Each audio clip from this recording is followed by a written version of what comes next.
you do that? How did you do that?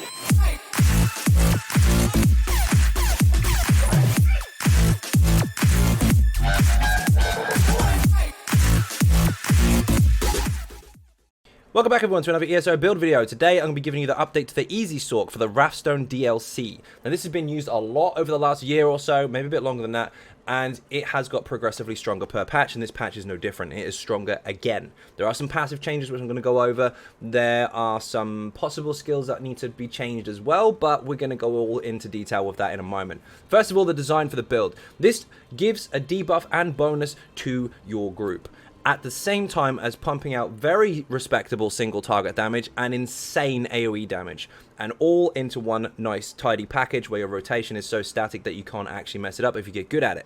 Also, you supply your own survivability, your own buffs, and they don't upset the rotation at all. So you have damage, helpful buffs and bonuses to the group, and survivability all at the same time. So first of all, we're going to go into the stats. We'll just buff up quickly.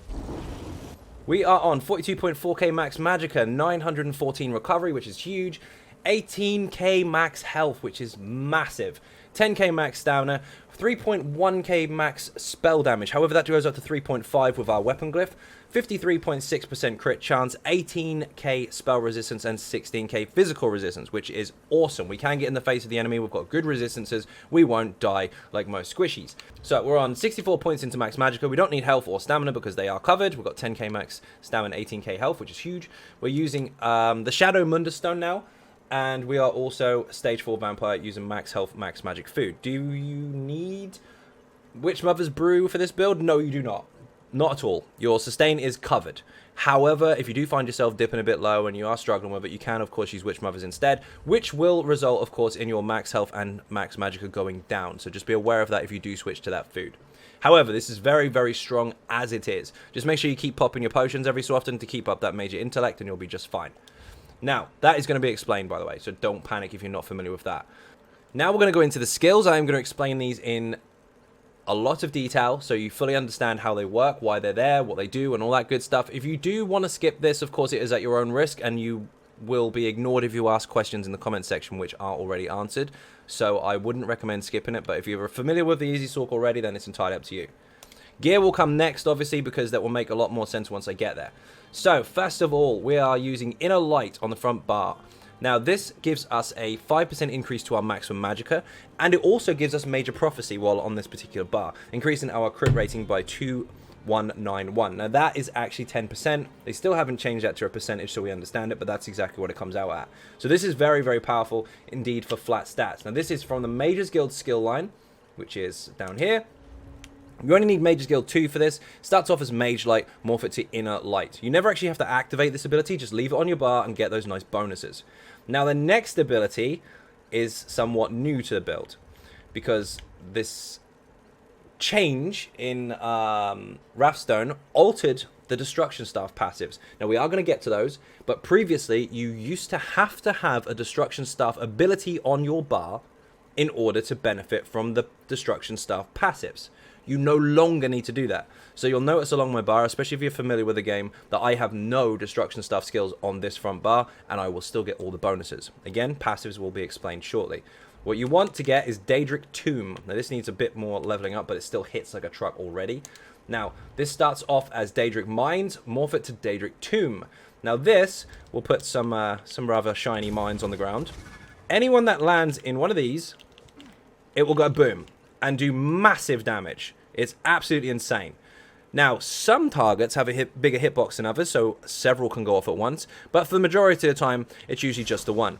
So, in area of effect situations, no, they will not burst and do extra damage to surrounding targets, but you can hit more than one target at a time. So if you have many adds together, the boss is here, for example, and there's 2 adds, this will blow one up, this will blow one up, and then the boss will get hit as well. So it's very, very nice across the board. Now, these also immobilize the targets as well. So if they can be immobilized, if they're adds and such, and they don't quite die, you do pin them on the spot, which helps control the room a little bit if you really need to. Now, this is mostly here to improve single target DPS for this particular build. However, if you like the old setup where we used to use Destructive Clench, which will actually do a shock impact to start with, and then a little splash damage after with a damage over time left on the target, that's also fine. And also for situations where you need to interrupt, I would highly recommend Crush and Shock instead. And this does 3 different elemental hits at once, and you can interrupt the target. So it's like a bash at long range, or close range in fact. It doesn't matter where you are, as long as you can reach.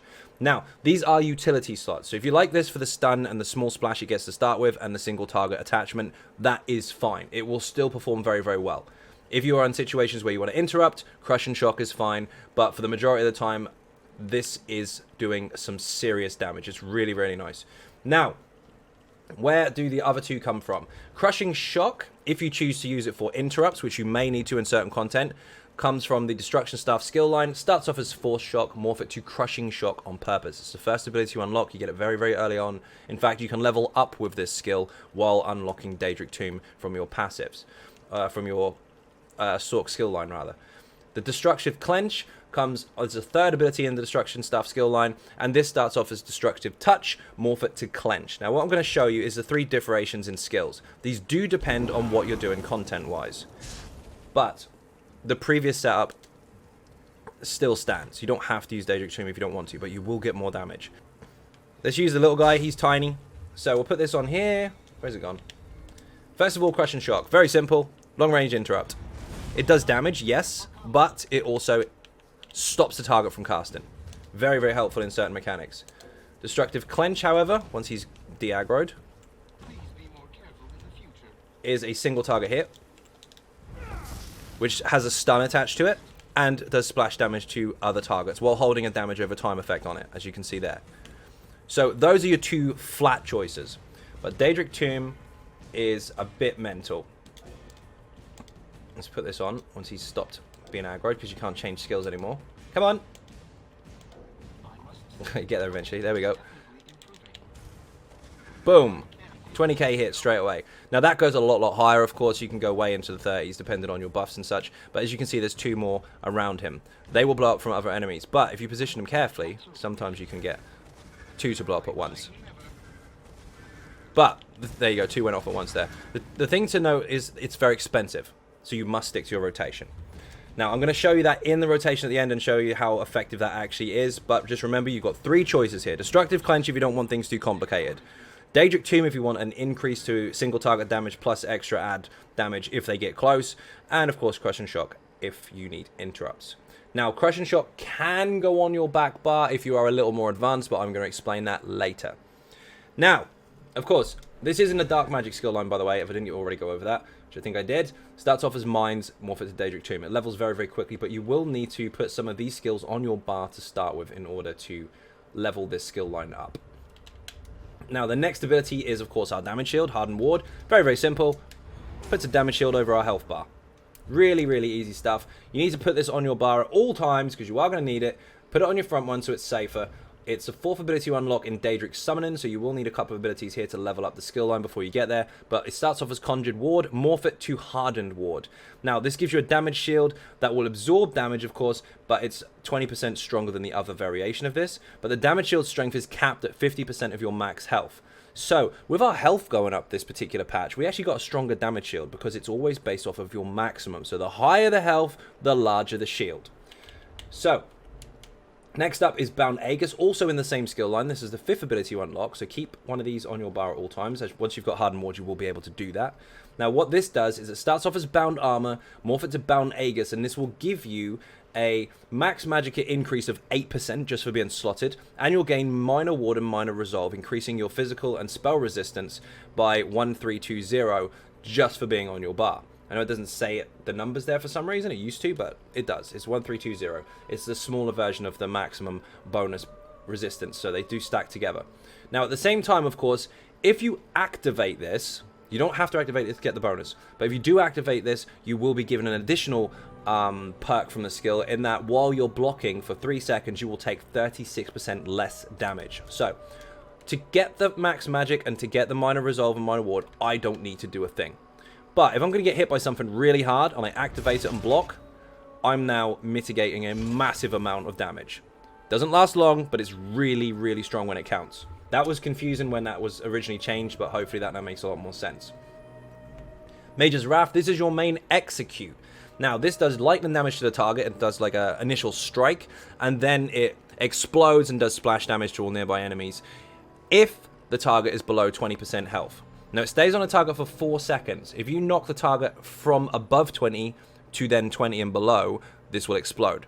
If you put it on early and it doesn't hit that percentage, then it won't explode. So you want to make sure you use this as your main execute only when the health is low. Don't spam this beforehand because you'll get nothing out of it. You'll just get the initial shock and it will be tiny.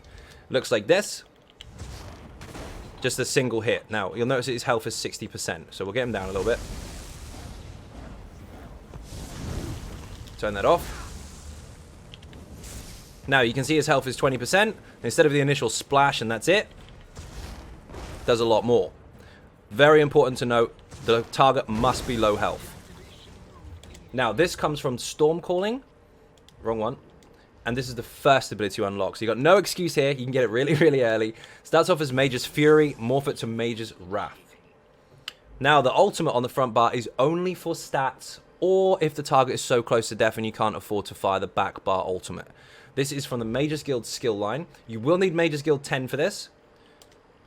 And this is the main ultimate for this skill line, of course. Now, this basically brings down a meteor from the sky and splats and kills whatever it hits with a decent amount of damage. And, of course, it does area of effect damage on the ground. Very small area of effect damage, once a second for 11.8 seconds. But, again, no, I would not use this as your main ultimate. Because if you fail to crit it, that massive hit when it lands is poop. So, always use your back bar ultimate as much as humanly possible, especially since it's got huge single target and massive AoE damage, which I'm going to get to. But if you are really, really low on ultimate, you've only got enough to fire the Ice Comet, the boss is almost dead, you can of course fire it. So, that's a situational one. But above all, it's there for the passives, which I am going to get to in a moment. Now, oh, by the way, it starts off as Meteor. You can morph it to Ice Comet or Shooting Star. It really doesn't matter. Yes, this does more frost damage and the other does fire damage.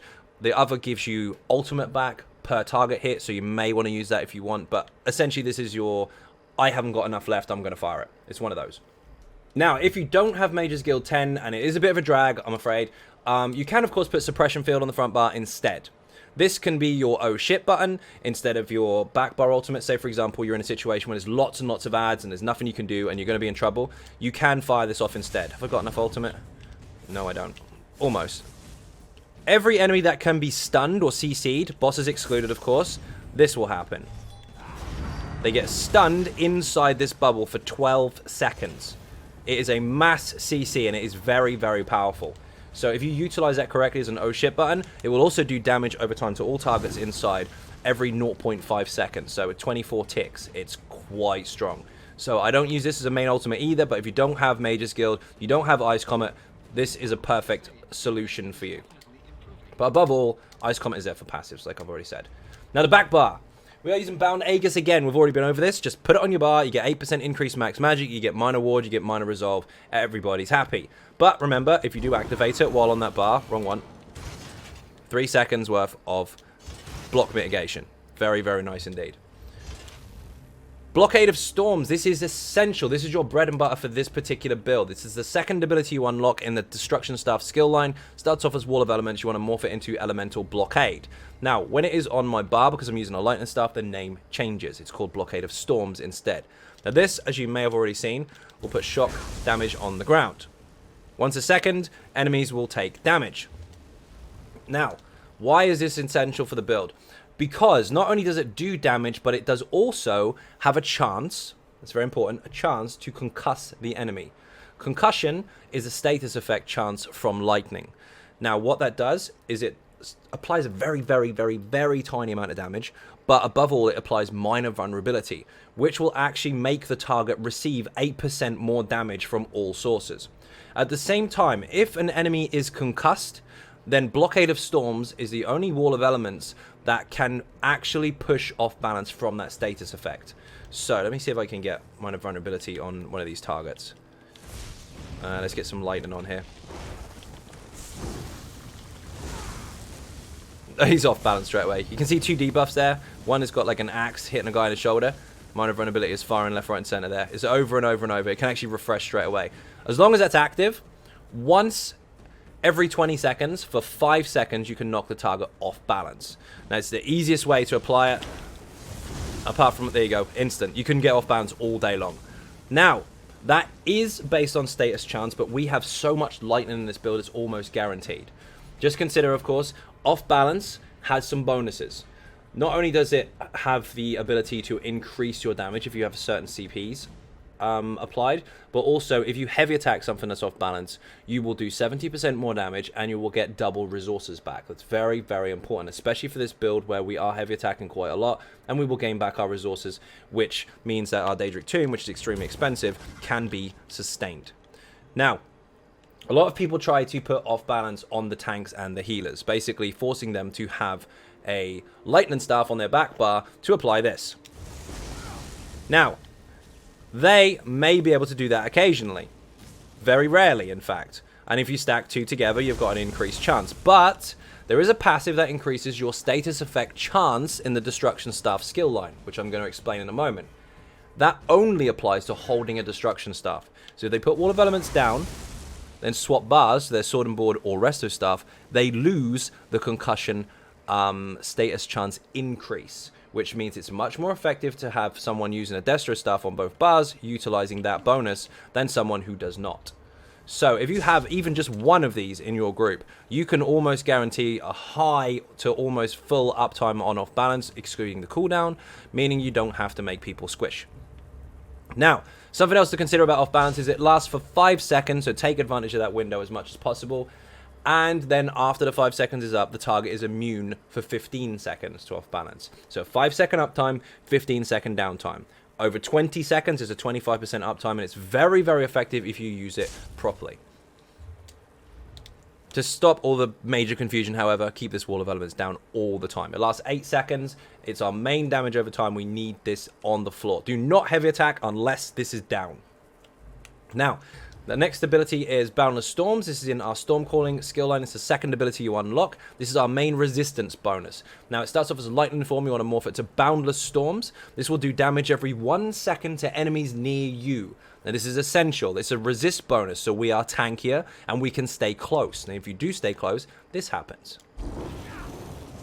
Every second, you will do damage to anyone around you. And that will contribute to your overall DPS and your area of effect damage, which is very, very nice. Now, obviously you can unlock this very, very early on, so you should be utilizing it right away. But the particular morph of this does also give you a speed boost for 4 seconds. So if you activate it, you run fast, so you don't have to waste so much stamina sprinting around. But you can sprint at the same time. Next up is Power Surge. Now, this is also in the Stormcalling skill line. It takes a while to unlock, but this is the 4th ability and it starts off as Surge. You want to morph this to Power Surge. Now, this will increase your spell damage and your weapon damage by 20% for 33 seconds, which is saving you using a spell pot, which is nice on your bank balance because you don't have to go out buying materials or even farming materials to make the potions. However, you can still use them if you want, but they don't stack. Now, again, also, this has a hidden bonus. Make sure you always scroll down to the bottom of the skill and read the juicy stuff. If you do critical damage, you will heal for 2.5k health, and this can happen once a second. So these work together. If I activate Boundless Storms on its own, sure, I'll do damage every second. But if I have Power Surge on as well, every time that crits, I will heal off of it. So if that's the only skill I'm running right now, because we're trying to res someone or whatever, put this on, keep both buffs up, and you will constantly heal. Now, when you start stacking all your damage bonuses, you are going to crit so much, and you will heal off of every crit you do once a second. It is insane. Keep these 2 buffs up at all times. Now, this does start as a different morph, of course. This starts as Surge. The other morph is more for Brutality. This one's actually for Sorcery and Brutality. Now, of course, we don't benefit from the Brutality bonus, but this does have a bigger heal than the other morph, so for us, this is perfect. Now, the last ability on this skill bar, apart from the ultimate, is, of course, Liquid Lightning. This is also in the Stormcalling skill line. This starts off as Lightning Splash. Morph it to Liquid Lightning. It lasts for 10 seconds. It's got a small area of effect, but this does damage once every second as well. Now, if somebody takes a synergy from this, if they're standing on it, they will, of course, do area of effect damage in the form of shock, which can, of course, concuss and cause more minor vulnerability, and, of course, it can stack with your Wall of Elements, forcing you to then proc off balance. So these all count together. Every type of lightning damage that you're doing here can force concussion, and then, of course, Wall of Elements will actually proc the off balance, giving you all the bonuses. But, above all, this must stay on the ground at all times. Very, very simple. Looks like this. Does damage every second. Keep that up and Wall of Elements up, and you'll have some really nasty damage over time, area of effect on the ground. Now, they are different timers, so in the rotation you'll notice when I get there that Liquid Lightning is fired first, and Wall of Elements is fired last. The reason being is because this lasts 10 seconds, then I'm going through buffs, and then this lasts 8 seconds, so they line up just nice, and they basically finish around the same sort of time. Now, finally, the ultimate. This is absolutely insane. Thunderous Rage. Now, this is in Destruction Staff skill line. You want to get this as soon as possible. You need level 50 in Destruction Staff to unlock it. Starts off as Elemental Storm. Morph it to Elemental Rage on purpose, not I. I is the one that sticks to you and has 10% reduction to its overall damage output. This one can be placed, and it is insane. This will actually cause a massive storm in area of effect where you decide to put it. And because it's lightning, we actually get a bonus for it. It actually has 2 additional seconds. So the name changes once you slot it, depending on the staff that you're using. And we actually get 9 seconds of damage over time out of this. It does damage every second for 9 seconds to everything caught inside of it. I don't think we've got enough ultimate to even fire it. We can build that up. I'll show it in a moment. But you must use this as your main ultimate at all times. Make sure that your front bar ultimate is for passives, unless it's negate bubble, unless you're in oh shit button, or unless the target is low health. The rest of the time you must use this. Now, being a sorcerer, of course, you've got some passives to ultimate cost reduction. So this is cheaper for us versus other classes. So if that's confusing and yours is sitting at 250 as a DK and this is 213 for us, it's because of passives. But we're going to go over those in a second. Anyway, the demo of the skill. Scary shit. Everything caught inside of that will take massive damage, and yes, it's lightning, so it can get minor vulnerability, and yes, it stacks with all this shininess as well. That is devastating. You must use that as much as possible, whether it be single target or AoE. Ice Comet on this build will not, I repeat, will not outperform the Destruction Staff ultimate. You will get people shout Ice Comet all day long. If this doesn't crit, you've just wasted an entire ultimate. Thunderous Rage is insane. Now, passives. Passives, important stuff. This is really important. We were not using a Daedric magic, or dark magic rather, skill in the past. So we couldn't take advantage of all of these passives, but now we can. Unholy Knowledge reduces the Magicka and stamina cost of all abilities. Of course, you want to make sure you get that. This one here, when you hit an enemy with a Daedric magic ability, you heal for 10% of your max health, and this can happen once every half a second. So, now, when we activate this, we actually heal. Very shiny. So we can take this passive now. Here, after blocking an attack, your next Magicka or stamina ability cost is 15% less. So if you are blocking, you successfully block, your next skill is cheaper by a lot. Make sure you get that.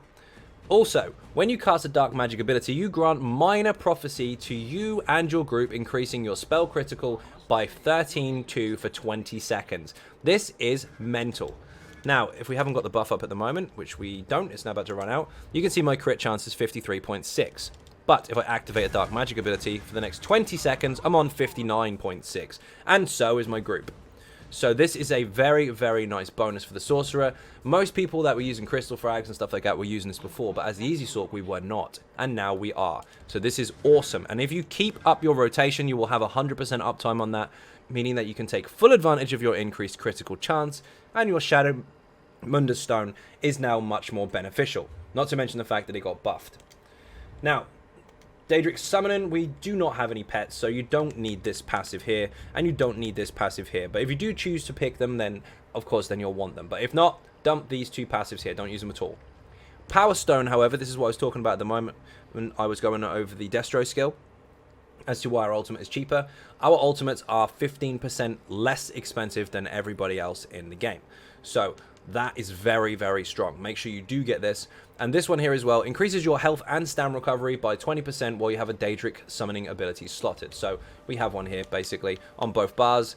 That passive is covered. So we do get a nice bonus to recovery for having so. The health, not so much because we're a vampire, but the stamina recovery is definitely nice, especially since we're going to need to block, dodge roll, and break free inside mechanics. So make sure you get that passive. Stormcalling, get every single one of these. They're absolutely insane. This one increases your max Magicka recovery by 10%. We'll take it. We want mag recovery. This one increases your physical and shock damage. We are doing a shit ton of shock damage, so all of it is improved by 5%. This increases your damage done against enemies by 1% for every 10% of the current health they have.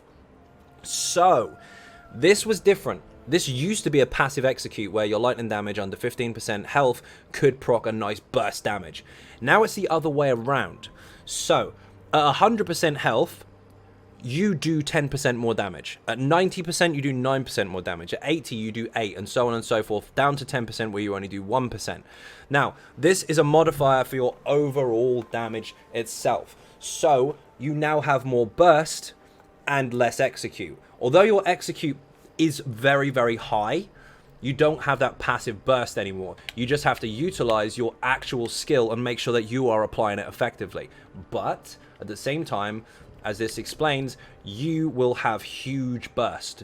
So, in comparison to the Templar or the Nightblade, for example, where they have a very, very strong single target execute, they can now excel at that, of course, because that's what they're good at. Whereas you can now excel at single target or area of effect burst damage depending on the target's health. And at the same time, still have respectable execute. So it's very well balanced. On paper, this made a few tears for people, but in actual practice, this is very, very strong indeed. So make sure you get this as soon as possible. Increases your weapon and spell damage by 2% for each sorcerer ability slotted. Now we have a bit of a bonus, because this used to be a Destro staff skill, and still can be if you need to utilize certain utility skills. But if you don't, you have Daedric Tomb, you have Hardened Ward, you have Bound Aegis, and you have Mage's Wrath, which are all sorcerer abilities. So we have an 8% increase to spell damage. However, if you don't have Mage's Guild and you slot Suppression Field, this now goes up to 10%, because that is a sorcerer ability, which means our overall spell damage, instead of being 3.1 without the additional bonus from our glyph, is just short of 3.2. It's a very small bonus, but it does count. So if you start adding the glyph to it, instead of being 3.5, we're actually on now 3.6. So stacking bonuses ended up giving us almost 100 extra spell damage overall. So again, if you don't have Mage's Guild, as we've already explained, you can put Suppression Field on, and you will still get a nice hefty bonus for it. Now, Destruction Staff is, of course, very, very important. The Tri-Focus bonus. Now, this is why the Lightning Staff is so important for this setup. Not just for minor vulnerability and off-balance and the usage of our heavy attacks, but the Shock Staff heavy attack damage hits nearby enemies for 100% of the damage done. I'll explain that over here. I'll move this dude over to the skeleton. Very simple. I won't put all the bonuses and buffs on to see its actual potential, because this guy will just melt. But they're both getting hit. The damage done on one target is splashing onto the next. Now, if you stack Wall of Elements on there, which is... there you go. The damage goes up and up and up. But I will explain in the gear why that is important, because that is kind of how everything slots together. But just know, your heavy attacks, the damage your single target receives will be splashed onto nearby targets. When you're looking at combat metrics, by the way, you're looking for Tri-Focus. That's the actual damage output, and I guarantee you'll see some really high figures out there. Next is Penetrating Magic. This increases, or ignores, in fact, the resistance of a target by 10% if you are using a Destruction Staff ability. So Wall of Elements and your light and heavy attacks all affect this, so you will get more damage out of those. This increases your chance to apply the Burning, Concussion, and Chilled status effects by 100%. This is by 100%. Not 100% chance, it's 100% chance increase on the base. Now this is where I was talking about tanks and healers using Destro Staffs or Destro Staves on their back bar. Can you utilize it? Yes, of course you can. Does this passive apply? Yes, it does. But when you swap to your Resto Staff after you've cast the ability to help people, or you switch to your Sword and Board, this passive goes away. You have to have a staff equipped to benefit from this. So it is very effective having a DPS using 2 staves to supply that off-balance bonus. Even if you're using a flame staff on the front bar for your particular build, as long as you fire off the Wall of Elements with your lightning staff, you will get the Wall of Elements on the ground with that particular damage type. You switch to the front, you're still holding a Destro, you still keep the passive bonus to concussion, chilled, or burning, depending on what you're doing. You will get that increased status chance, so you are more effective. Sword and Board and Resto doesn't apply.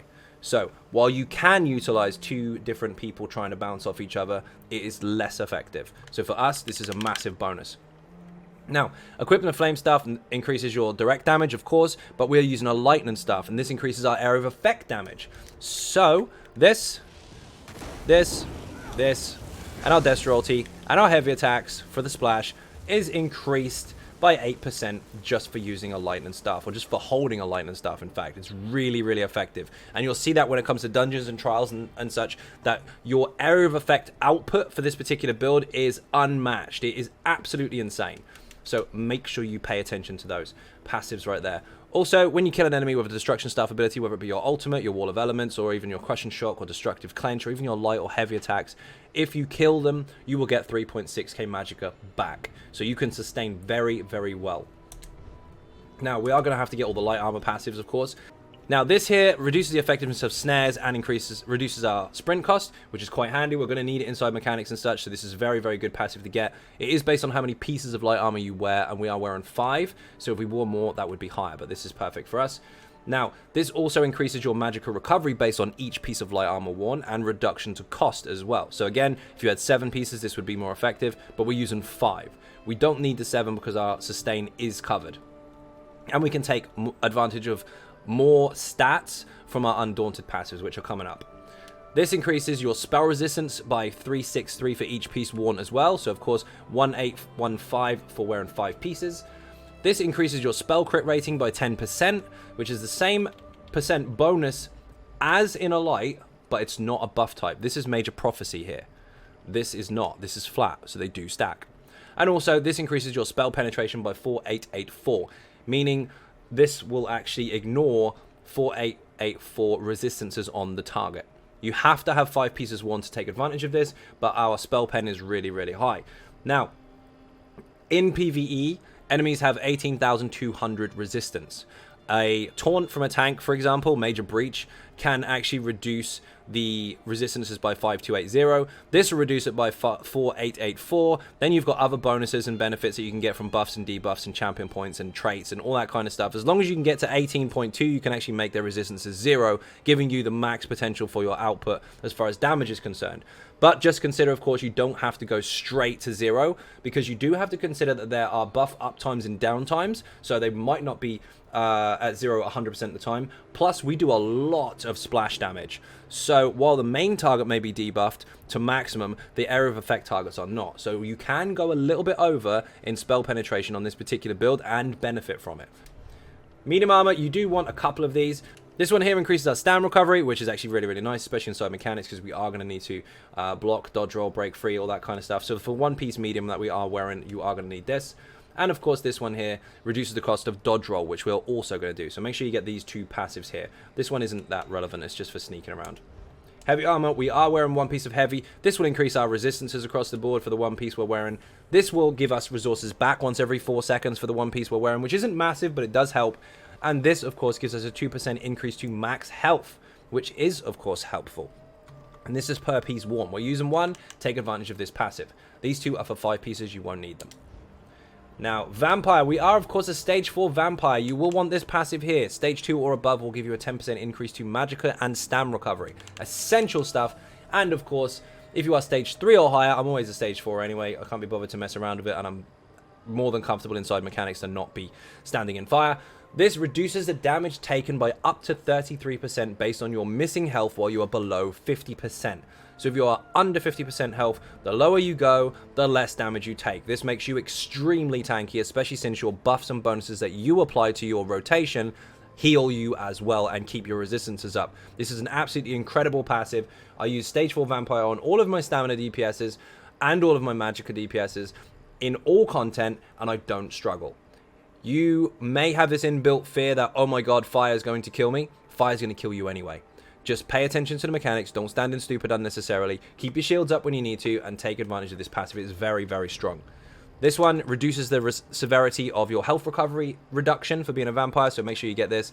And this one is just for sneaking around faster for PvP or just for general use. It's up to you. But above all, Undeath and Supernatural Recovery are essential. We do need a Fighter's Guild passive. We will need this one here. You generate 9 ultimate when you kill an undead, Daedra, or werewolf. You will be doing that a lot. You need this. Generate your ultimate much faster. Pump out more Death royalties. It speaks for itself.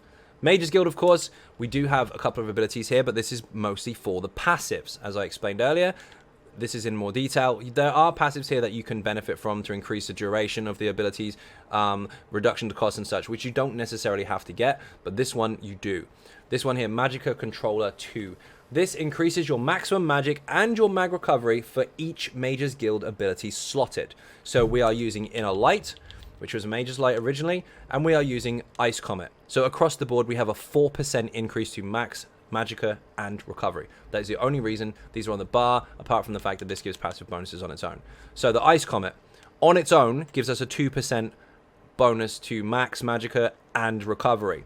Now, Negate Bubble, as I said earlier, or Suppression Field, gives you a 2% increase to spell damage. So they're very close, but whatever one you've got, obviously, utilize it for now. The stronger one of the two is the Ice Comet flat out, but they are so close you may not even notice it, and you might not even need to go as far as Mage's Guild 10. It's entirely up to you. Now, Undaunted, incredibly important. Get this as soon as you can. Make sure you take every synergy you can pick up. Every synergy you take will give you 4% of all your max resources back. The synergies aren't just for tanks. They are for your entire group. They are there to help you. Pick them up. Undaunted Metal as well is very, very important. Once you get to this, max it out, and you will gain 2% maximum resources for each piece of armor worn. So this is a bonus to your overall flat stats, and you can see I've got 6% there. That is because I'm wearing 5 light pieces, which is one type, 1 medium, which is another type, and 1 heavy, which is another. So across the board, I have 6% increase to all 3 resources, plus I have an 8% increase to max magic here, 5% to max magic here, plus a 2% for Mage's Guild, plus another 2% Mage's Guild. You can see where we're going with this. They stack up, and it's incredible, so you must get this as soon as possible. Get your dungeons done, get your achievements, and all that good stuff. Now, support, I haven't got any skills on here at the moment, but I usually spare a skill point for Siege Shield or Purge, depending on whether I'm in Sanctum or Fidia hard mode or not, or the regular Sanctum and Fidia, in fact. However, we don't need to do that anymore, because before, your raid leaders will tell you more in detail about this, by the way, you needed to smash a Magicka ability that costs loads and loads of magic in order to dump your magic for the Magicka bomb. Again, raid leaders will explain this, but because we have Daedric Tomb and it's really, really expensive, and my food ran out, you can literally just spam this and run out of juice really, really quickly. At the same time as doing a huge amount of damage. So it's win-win. Instead of spamming Siege Shield and getting nothing from it except for running out of juice, you can actually do shit tons of damage and dry your bar out. Very, very helpful indeed. So you don't actually need a support ability anymore. We are, of course, a high elf. Now, racial passives changed, and this is for the better. When you activate a class ability, you restore 640 Magicka or Stamina based on whichever is lowest. This effect can occur once every 6 seconds.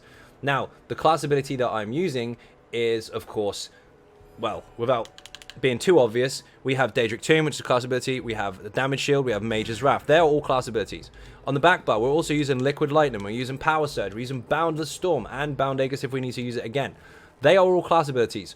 So just for using any of those, once every 6 seconds, I will actually gain back 640 stamina, because it's my lowest resource pool, which in mechanics allows me to block, dodge roll, or break free much more efficiently. So that is a very, very helpful passive towards your alternate resource sustain, which will help us a lot. The highest max magical bonus in the game now due to passive changes, and also finally we increase our spell damage by 258. That is enormous. Previously, we had a 4% increase to shock damage, and we had bonuses to fire damage and ice damage all combined, but we had no magic damage.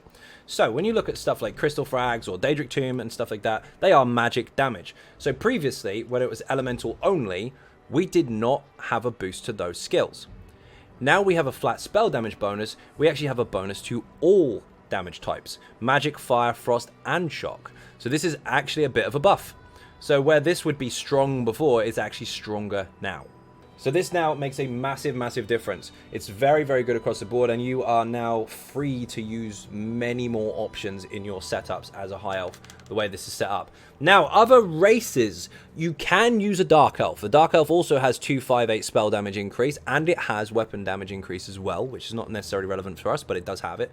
And also at the same time, instead of having 2k max Magicka, I think it's got 1.8, which is a little less, but it's still very, very high. So the damage is going to be almost the same. You won't really notice a difference, especially inside mechanics anyway. At the same time, you do get a 1.8k stam bonus as well. So you do have more of a resource pool for that inside mechanics, blocks, dodges, etc. So it's the trade-off. Basically, this one gives you stam back once every 6 seconds, whereas the Dark Elf has more stamina flat. So the choice is yours. Also, a very, very good option for this is actually the Khajiit. The Khajiit has 1k almost max health, max stam, max magic now. instead of the 2k max magic that we have. But instead of having the spell damage bonus like we have, it actually has a 10% increase to critical damage and to critical heals. So it actually gets very, very close when you start stacking bonuses. So the choice is yours. Those 3 races are your choice. But flat out, the high elf did seem to perform top end a little bit more. Not by a lot, though. So you won't recognize much of a difference. So you have actually got that freedom to pick whichever you prefer. Now, alchemy. This is essential. This is quite possibly the most important passive in the game, in my opinion. Medicinal use. If you craft your own potions, or if you use crafted potions, even if you don't, this will increase their duration by 30%. Now, I'm using spell pots, which are crafted. You don't have to. You can use anything you want. You can use health potions if you feel like you're too squishy. You can use tri-pots if you want to get health, stamina, and magic back. You can use trash pots. You can use stam pots. It's entirely up to you. We've got major sorcery. We've got major prophecy covered in our rotation. We don't need it.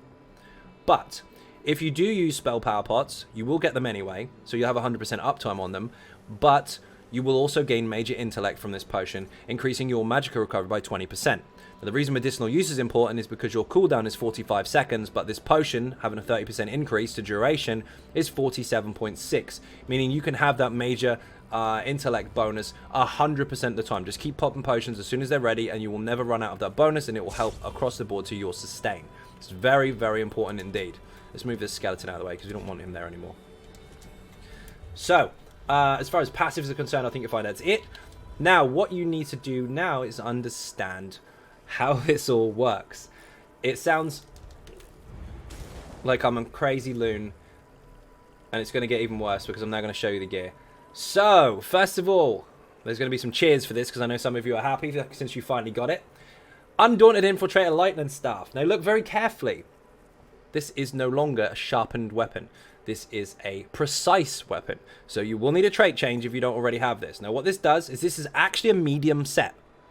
But we've altered it due to, let's say, crafting abilities or transmute abilities in the game. The way that this works is you need to take advantage of those. Now, starts off with max magic, weapon crit, which is useless. That's a bum trait. And then when you use an ability that costs Magicka, your light attacks deal an additional 756 damage, and your heavy attacks deal an additional 1134 damage for 10 seconds. Very, very easy to use. Activate a magic ability. Done. Hands are glowing. 10 seconds worth of the bonus. Now you use one staff, because look, when I swap bars, I've still got it. You keep it. You activate it. You keep it. All you need to do is use a magic ability once every 10 seconds on that bar, and you can keep that buff up 100% of the time. Very, very easy to use. Now, this is, like I said, a stamina set, so it comes in medium. So if you use a staff, it takes up 2 pieces of your full 5-piece set. If you use the jewelry, that's another 3 pieces, you've got a full set now. Now you want to change the traits on these to infused, and bloodthirsty with spell damage on each one. Now, the reason for this is because they come in robust, which is stamina. You don't want the stamina bonus, you want to do damage in form of magical or spell damage. So you buff the bonus that you can put onto these. So now this is effectively a light set. It's very, very strong indeed. All you've got to do is keep up one magic ability every 10 seconds and you are laughing. Now the second set is of course the Maelstrom Lightning Staff on the back bar. Now if you don't have a Maelstrom Lightning Staff, do not panic. You can use a Willpower Staff and you'll be just fine. Failing that, just craft a Turok's Pack Staff or something like that and you will get the benefit of the 2-piece bonus from scratch, which is very, very simple to make. You want this to be infused and you want to have a shock glyph on the back bar as well. Now, this is very important because the infused glyph fires faster and does more damage. And any damage over time on the ground from that weapon will continuously fire the glyph until the ability runs out. As you can see here, you'll notice 2 abilities firing at once instead of just 1. There's 2 again. There's actually 3 that time because my vulnerability popped. So there's lots and lots of damage firing at once. Now, because it's lightning damage, and so is the wall, and so is the concussion effect and all the rest of it, you can actually proc concussion more often just by having this bonus. It's very, very effective, and that will increase your off balance, as I explained earlier. Now, the bonus to this is this will actually increase your light and heavy attack damage while the enemies are in your wall of elements. So, not only is this essential to your overall damage, oop, wrong one, on its own, but your light and heavy attacks are increased while they're inside. At the same time as this buffs it as well. This increases your light and heavy attacks. So does this. Now, the monster set is Grothdar. You can use Xan if you want, but just bear in mind, Xan is single target. This is area of effect. And in multiple tests, Xan sometimes had a couple of lucky ticks and went about 1k over. But the majority of the time, this is very, very, very consistent. So Grothdar actually outperformed overall, plus has area of effect. Now, this will give you a max Magicka increase of 1k, and also has a 10% chance of, when you do any damage, to do that big circle of flame that you've seen pop up every so often, every second for 5 seconds, and then after 5 seconds it can fire again. This is very, very effective and fires all the time. It's very simple to apply. You don't really have to try. As soon as you start doing damage, there you go, there's the fire. 5 seconds up, 5 seconds down, and everyone caught in that circle will take damage. Whereas Xan, it will only hit single target. So that's something to consider, but it's a very, very strong set. And since we can, and I would encourage you to stay very close to the target, kind of melee range, this is very, very strong. You can use other stuff if you prefer. I would not encourage you to use Alambris, because a lot of people come to me with second-hand information saying, Alambris this, Alambris that. I'm not using any fire damage, so it's only half as effective for me. The only fire damage I have is from this set, which obviously if you're using Alambris won't apply. So this is very, very strong indeed. I'd encourage you to get this. Now make sure, trait-wise, precise on the front bar, infused on the back bar, infused on the big pieces, so the helmet, the chest and the legs, and divines on everything else. The next set can be swapped. This is Infallible Ether. Now if you go into normal trials, you can get this very, very quickly if you're lucky, and you don't have to mess around with all the difficult stuff. Now this gives you spell crit chance, which you need, because we are using the Shadow Munderstone. We want as much crit chance as we can get. Minor Slayer, increasing all of your damage done by 5% inside dungeons, trials, and arenas. Increases our spell damage, of course, increasing our flat, and also increases our spell critical again. This has got 2 crit bonuses on it, so it's really, really nice for our overall setup, and takes advantage of our stone. At the same time, your fully charged heavy attacks deal additional damage. Yes, this applies minor vulnerability for free. That's lovely, but that's not what we're using it for. We get that from our lightning anyway. But it's a bit of a bonus. The main reason we want this is your fully charged heavy attacks deal extra damage. Now, if you were paying attention already, Undaunted Infiltrator increases our light and heavy attacks. Our Maelstrom weapon increases our light and heavy attacks. Off Balance increases your heavy attacks by 70%, and Ether applies a higher heavy attack once it pops at the end. For you. It's very, very strong. The combination across the board is solid. And that will make more sense once we get to the rotation, but they all bounce off each other. It's very, very effective.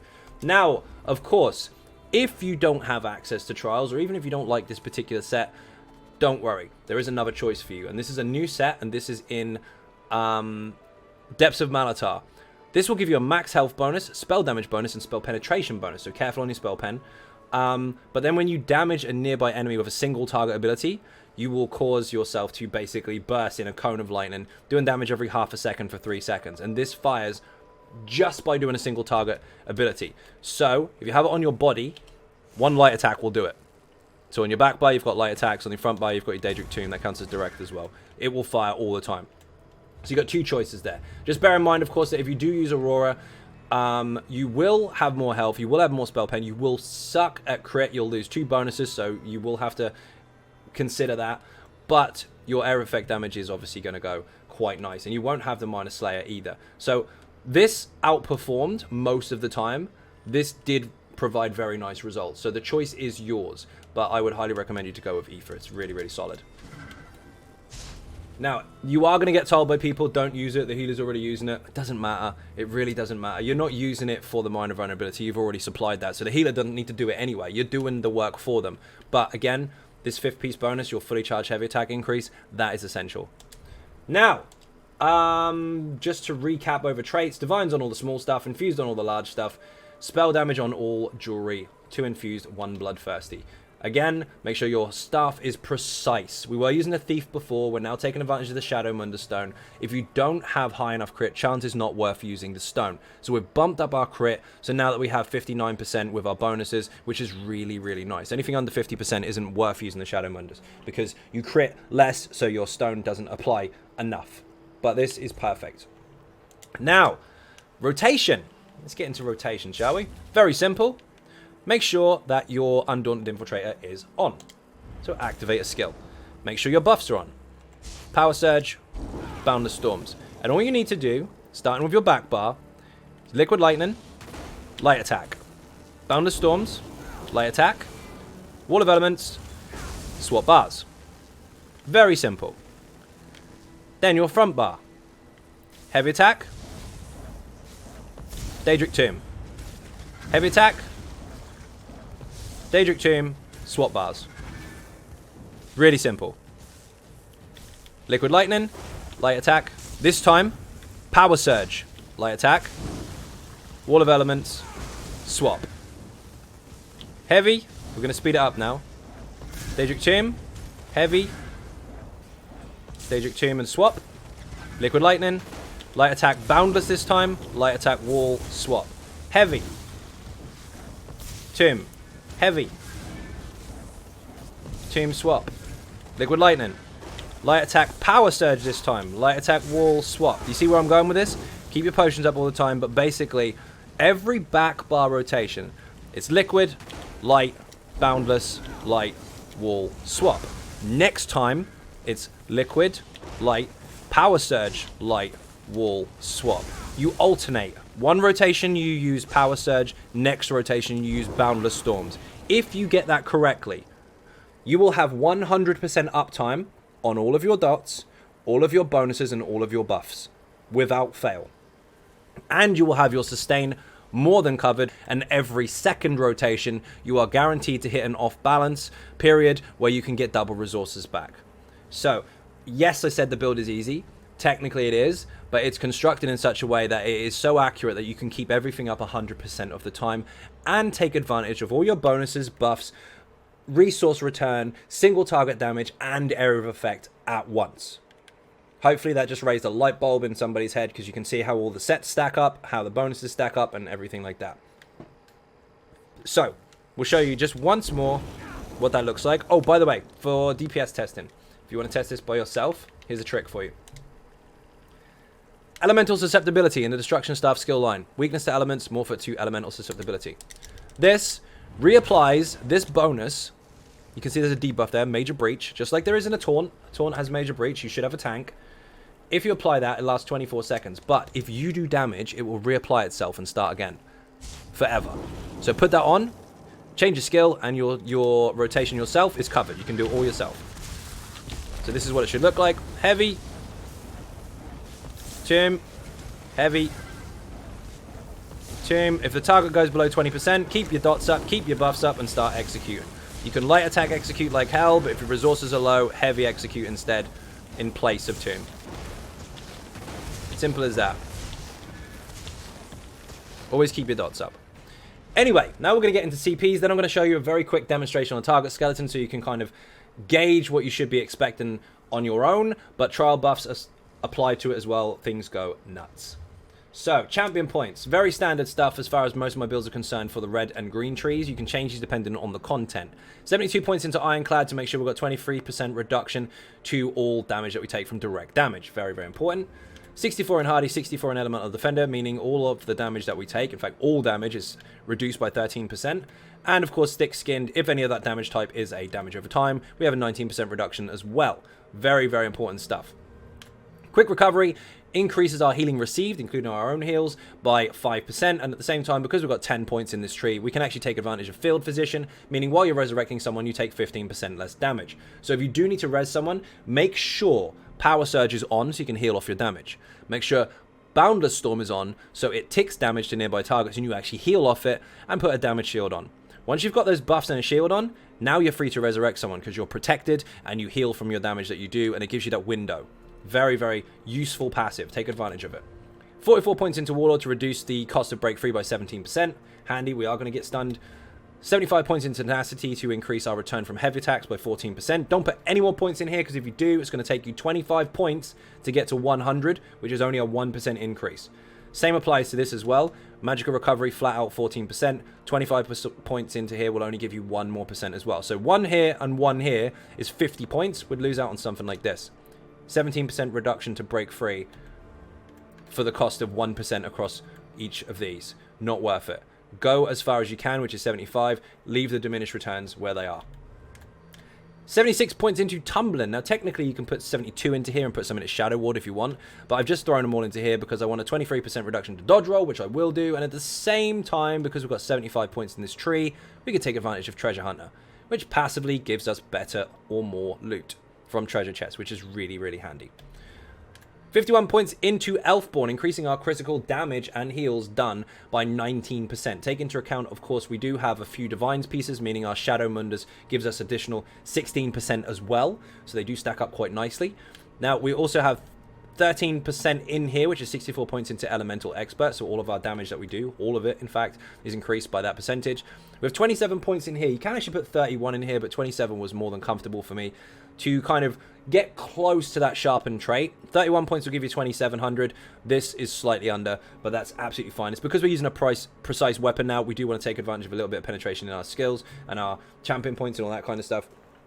If you find that you're way overpen in some situations because you've got all these shiny buffs and bonuses, and you can drop this down a bit, but this is absolutely fine where it is. Now, just consider, of course, I've deliberately given us a certain amount of Divines pieces on our armor, because if you go full Divines, yes, of course, your crits will do a little bit more damage, but when you don't crit, you lose because there's no flat. The traits themselves are doing nothing. So instead, I have 3 big pieces with infused on, meaning that that will push the flat regardless, and then if I do crit, it's even higher. So they balance out. This here, we are using a lot of light and heavy attacks, put 42 points into Staff Expert to take advantage of that, 23% increase there. We are using some direct damage as well in terms of our light attack and our Daedric Tomb, or Crushing Shock, or Destructive Clench if you were using it. So this does push that a little bit as well. Finally, 75 points into Thaumaturge. We are doing a shit ton of damage over time, and we do want to take advantage of a passive in this skill tree, or this champion point tree if you like. 23% into overall damage over time, but we do have this passive. While a target is off balance, all of your damage done is increased by 10%. So everything that we're doing, including our heavy attacks, even though we get a 70% increase by it being off balance in the first place, this is essential. Now, I'm going to show you a quick dummy test. It's going to be very simple. I'm going to have Major Breach on the target, and then I'm going to smack the crap out of it with the gear that we have. Yes, I have Minor Vulnerability because that is part of my setup, and yes, we have off balance as well. Just consider that if you are alongside one of these, this is going to buff you. Here we go.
So, hopefully that helped. Hopefully that wasn't too boring. Hopefully you now have a better understanding of how to work with this particular build. It is an easy to use build. It is quite easy to acquire the gear, but the complicated stuff is done for you. As long as you follow the rotation and start to understand how all the passives and bonuses work, this is a very powerful tool in the right hands.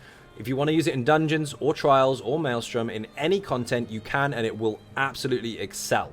Just remember, there are choices. You can change Daedric Tomb for Crushing Shock if you prefer. You can change it for Destructive Clench if you prefer, but it's entirely up to you. Failing that, I did know, obviously, before that you can go a little more advanced with this if you want. You can take off Power Surge, which I would not recommend, and you can use Spell Power Pots to keep up your spell power bonus. In which case, you can replace this with Crushing Shock and just weave that every other rotation instead of Power Surge.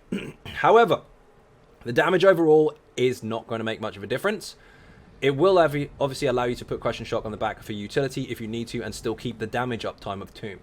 So that is your flex stuff, if you like. You can still keep high damage, still keep your bonuses, and still keep an interrupt on your bar at the time, but you will go squishy, so the choice is yours. I would personally stick to how it is, and if you need Crushing Shock, just swap the skill out and sacrifice the 1 or 2k damage that you will receive.